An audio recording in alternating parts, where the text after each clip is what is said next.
Hello there. This is I Go Travel with Don Barnett. We're up in the northern part of British Columbia. And there's a place up here, a provincial park called Bowron Lakes Provincial Park. And they have organized a beautiful, world-class canoe trip around several lakes. And you don't have to be a big expert to paddle them. You just paddle along the lakes along the shore. It's a great wilderness experience.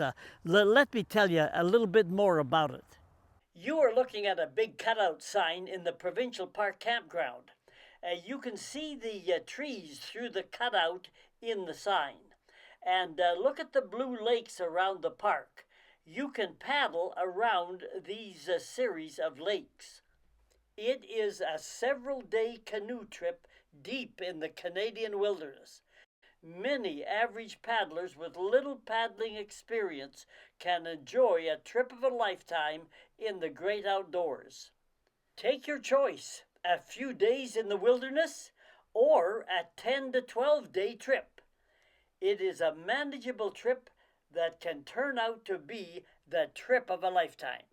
If you're up in this Barkerville country, you have to go another 25 kilometers or so over to the Bowron Lakes.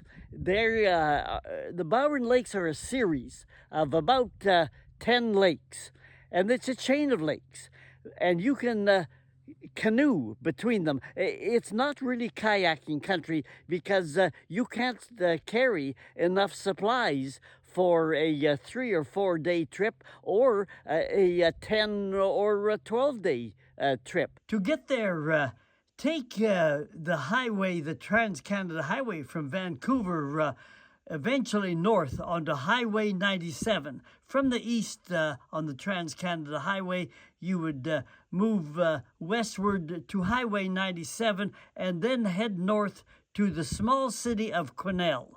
And at Quesnel, hang a right-hand turn for about 66 kilometers on Highway 26 out to the historic gold rush town of Barkerville. Take the good gravel Forest Service Road north. You will pass by the big traffic control gates used in a winter avalanche area. But the summer road is good and easily driven in any kind of vehicle. You are now really in the great Canadian North. We pulled into the provincial campground. If you do the canoe trip, you can either leave your vehicle in the campground or in the parking lot designed for those on the canoe trip. There are two things that you will find in both the campground and during your canoe trip. One is a ready-made supply of wood for your campfire. The other thing is the metal storage containers to keep your supplies and especially your food in at night. Bears have a terrific sense of smell, and if you don't want a bear to confuse you with something to eat, then keep your food separate from your tent and keep it in those metal bear-proof containers. There are several park rules to follow, and this is certainly one of them. At the campground, I found one of two trails where you can take your canoe down to the lake. Let's follow one of them and down to the lake, and although I found out later that most canoe trippers use another similar trail that runs past the park headquarters, but it also leads down to the first lake. Anyway, this is what the trail looks like. It's a hard-packed trail and easy to move your canoe across. You paddle counterclockwise along the shorelines of about 10 lakes, and will have to make anywhere from, let's say, 6 to 8 portages between the lakes. Just look at the number of campsites available, something like 54 in total. Each campsite has a supply of campfire wood and metal bear-proof containers. They have had to destroy not a single problem bear since those bear-proof containers were installed. You can go for several days, you can go for a week or so. Different colored signs mean different things, and if you're canoeing, you should know what these signs mean. On the left, the sign says no smoking of any kind. Fire is a real danger in the wilderness. No drones is a common rule in all parks, both provincial and national. You will see signs like these along parts of the canoe trail. The white says it's reserved for larger groups, and the orange sign means for parties 6 or less in number.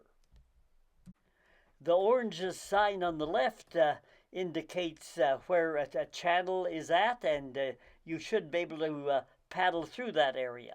And on the right, of course, wood lots where wood is both cut and split for you. There are no boats like these allowed on Bowron lakes, no motors, strictly paddle. And every once in a while, quite rarely, people get bushed on these several day trips. It's kind of like when I lived in the Arctic. A few people got just claustrophobia. They couldn't stand it. They felt they were too much out of touch, way too far in the wilderness. And that has happened the odd time for people paddling the Bowron Lakes. Not very often. But a guy told me about a story where once in a while the rangers here in the park, in the provincial park, will get a phone call, emergency phone call by satellite or through the emergency phone number available in the park. They'll get a call from somebody who says, I'm in trouble. I capsized my canoe and I'm in trouble. Come and rescue me. And they go out there as quick as they can. And the canoes are floating in the water with the supplies in, and everything is fine. It's just that the people then say, you know, I just had to call you. You have to get me out of this place. I'm bushed. I just can't handle this psychologically. And you know, there's such a thing as being able to live alone in the wilderness, even for a few hours or a few days. And if days turns into several days and days turn into weeks, most people can handle that, but some of us can't. And it takes everybody, and that's why this support network available in this provincial park here is so important and critical. There is a private operator where you can rent canoes, or you can bring your own canoe. Check to see that the two-wheel carts for carrying your canoe through the portages. Check to see if those two-wheelers are available if you have your own canoes. If you rent canoes, I believe the rental operator will deliver the canoes in a little trailer like this right to the point where you then have them unloaded and loaded up to carry down the trail to the lake. Here are some more rules. Notice the first one right at the top there. All visitors on the circuit must register at the park. And some other rules below that. You cannot bring your pet dog or any other pet with you. Use the bear-proof containers. And hey, how about this one? No commercial beverages like pop cans and pop bottles. They just get thrown everywhere, in the water and in the bush, and they are therefore prohibited. And we'll say something about the weight you can put on your canoes and on those carts a little bit later when we're looking at the carts. And again, the bottom one there, the campsites are marked with different colored numbers for different uses. Besides dogs, music is not allowed. We are in the wilderness here, and most people resent blaring music as it carries across the lake. Take a break and listen to the new sounds. Like the drop of a paddle into the water slapping on the side of your canoe, the distant howl, occasionally, of a coyote or wolf, or the twitter of different kinds of birds. You can camp only in designated campsites, no camping on virgin land. Help keep the wilderness for the wildlife, and that way everyone can get even more enjoyment out of wild places. There are two good-sized parking lots to leave your vehicle while on your canoe trip. These lots are near the park headquarters and close to where you start to take your canoe and gear to the water. I got the feeling that most people rented their canoes, but if you have a canoe, by all means, bring it along. This is the park headquarters where they have a small museum and display area. Here is where you must register to go on the paddle. In the background, you can probably hear the portable generator that supplies power to the park headquarters. There is no power grid up here, and the hum of a generator can be music to your ears. These antennas are part of the park's emergency communication system. People increasingly have their own personal satellite communication system in their phones in case they run into an emergency. However, the best and quickest contact probably is the park system that has its own emergency number. And the park attendant will give you that number before you start on your trip. Further, park rangers are stationed throughout the paddle route and are able to respond to any emergency needs. It is overall a very well-run operation. With an average of 1,500 paddlers a season and almost 50 every day, some mishaps are, by the law of averages, they are going to occur. Accidents are rare, but an accident can happen anywhere. Accidents include an occasional broken bone, or more often a sprained ankle or wrist, or even sometimes the occasional blister or sliver under the skin. Emergencies would include an occasional heart attack, but more often emergency cases in which a family at home needs to get in contact with someone on the canoe trip is more common. A call home kind of request.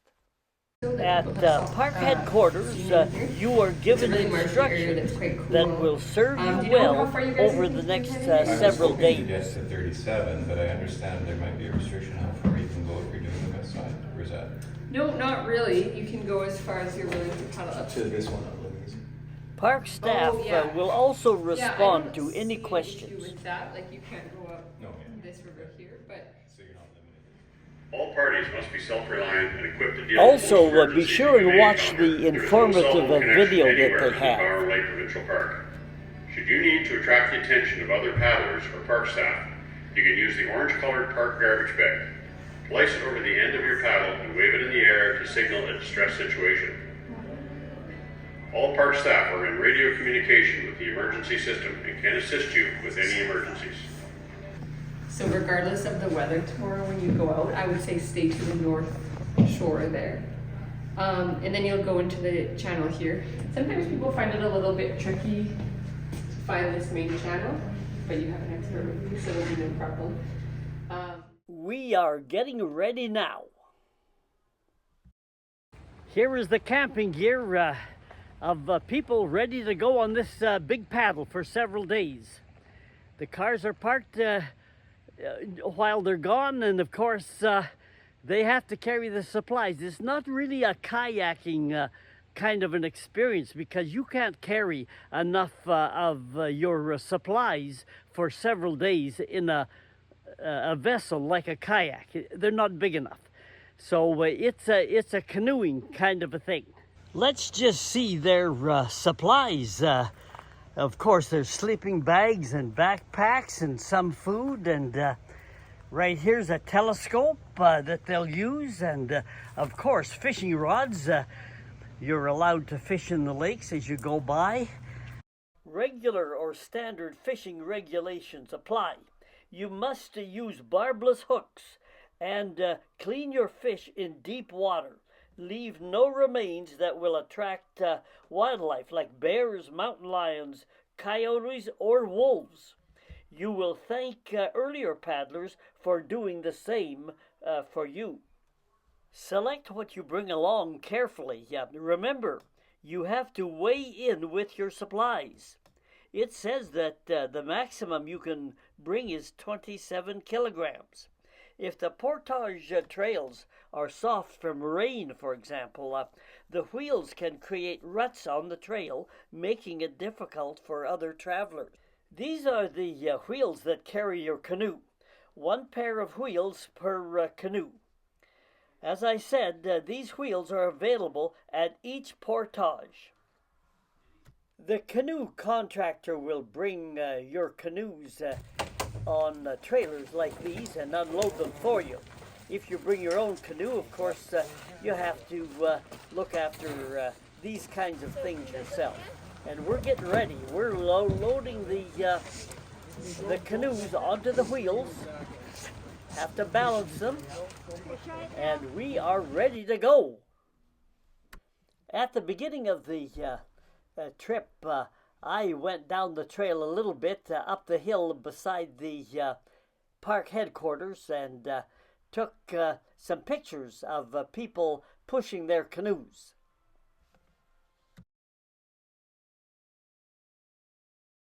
The trail to the lake, as you can see, is hard-packed gravel and good to push the canoes on.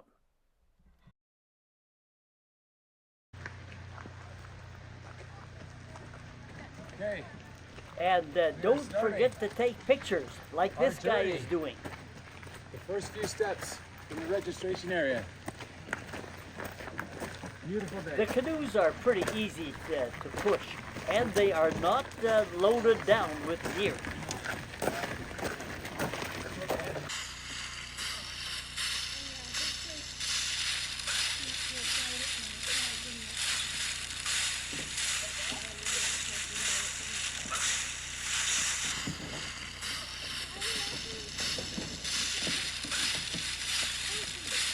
You should have some paddling experience, but you don't have to be any kind of an expert.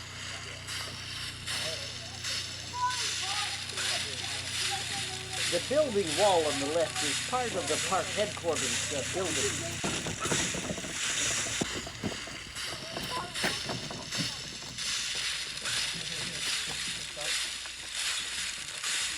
The trail goes right past the building and onto the lake.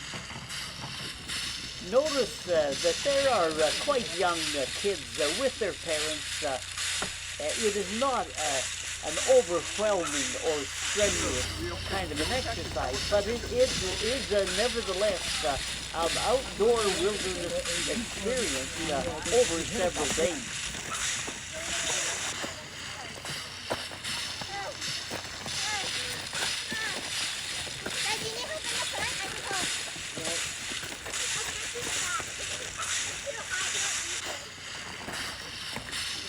You might have noticed that the backpacks are on back, not on the or in the canoe.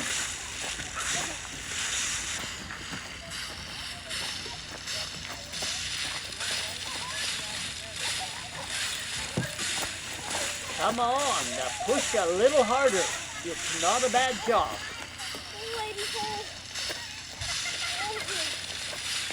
Come on up and paddle the dream.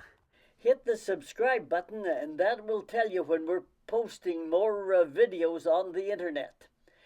In the meantime, if you want to see other videos, just do what it says there. Google, you don't need the little @ sign. It's just my name, Don Barnett 5090.